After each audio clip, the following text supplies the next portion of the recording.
on raconte et on rabâche souvent que les Africains ne lisent pas. Et que si on veut cacher quelque chose à des Africains, il faudrait le mettre dans un livre. C'est un cliché que j'aimerais détruire aujourd'hui. Parce que c'est faux. C'est archi faux. C'est tellement faux. Et il faut que ça cesse, qu'on arrête de dire ça. La vérité, c'est que les êtres humains ne lisent pas. Si vous voulez cacher quelque chose à un être humain, mettez-le dans un livre. Oui, c'est ça la vérité. La vérité, ce n'est pas que les Africains ne lisent pas. La vérité, c'est que l'être humain ne lit pas. L'être humain n'aime pas la lecture. L'être humain n'aime pas qu'on lui donne un livre. Faites l'expérience. Prenez un livre, un gros livre, un livre qui fait 800 pages et donnez-le à quelqu'un de lire. Tout de suite, il prend ça comme une punition. Il prend ça comme si vous êtes en train de le donner la plus grande, la plus pénible corvée. C'est comme si vous le détestiez. Alors que peut-être, dans ce livre de 800 pages, se trouve la clé de ses études, la clé de son succès professionnel, la clé du succès de ses entreprises, la clé de l'aboutissement de ce projet qu'il a à cœur, la clé pour la détermination de sa vocation terrestre.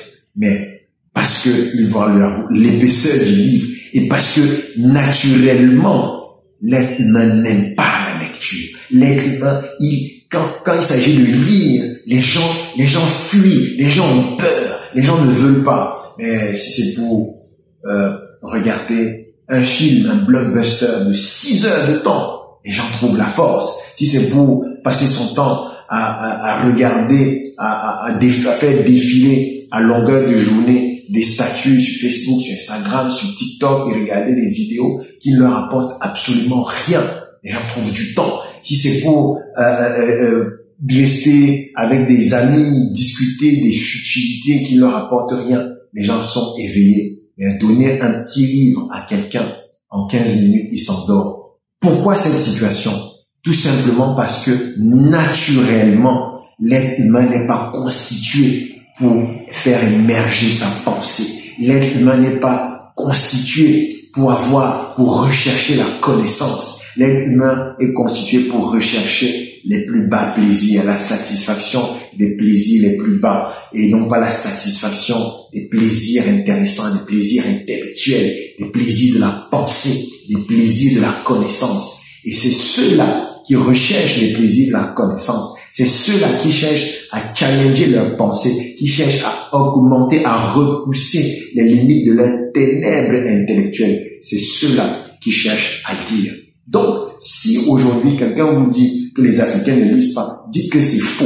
Dites que c'est l'être humain qui ne lit pas. Car, d'après les études que nous avons menées en 2015 au sein du groupe HK Afrique, de 2015 à 2017, pour la création des éditions africaines, nous avons mené une grosse étude sur 5 questions.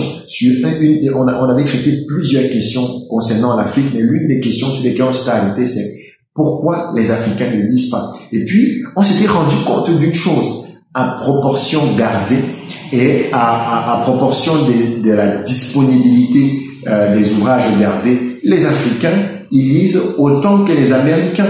Les Africains, ils lisent autant que les Européens. Les Africains, ils lisent autant que les Asiatiques. Les Camerounais lisent autant que les Français. Parce que je vais vous prendre un exemple. Quand on regarde le développement de l'industrie du livre en France et la proportion des Français qui lisent en France, et quand on regarde également le développement de l'industrie du livre au Maroc et la proportion des Marocains qui lisent, et quand on regarde le développement de l'industrie du livre au Cameroun et la proportion des Camerounais qui lisent, on se rend compte que c'est les mêmes proportions, à concurrence d'une industrie développée, d'une industrie culturelle du livre développée. On se rend compte qu'effectivement il y a une croissance, il y a une couche, il y a une proportion de la population qui va grandir.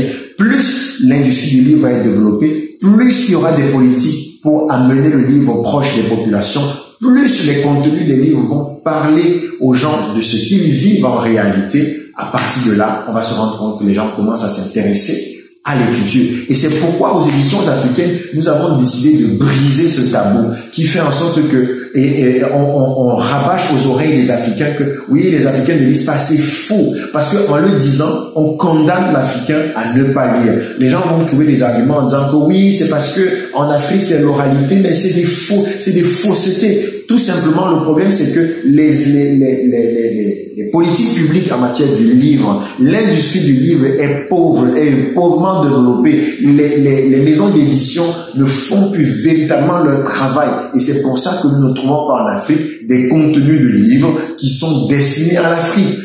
Posez-vous la question, les plus grands écrivains africains, où sont-ils? Ils sont en Europe, ils sont aux États-Unis. Pourquoi? Parce que c'est là-bas qu'ils sont primés, c'est là-bas qu'ils sont reconnus. Mais les Américains et les Européens vont reconnaître les écrivains africains parce que ce sont des écrivains africains qui leur donnent une définition de l'Afrique et du monde qui correspond à ce que l'Europe et les États-Unis, eux, ils ont comme conception. Et donc, ils vont être considérés, entre guillemets, comme des grands écrivains africains, mais du point de vue à partir de la lunette européenne.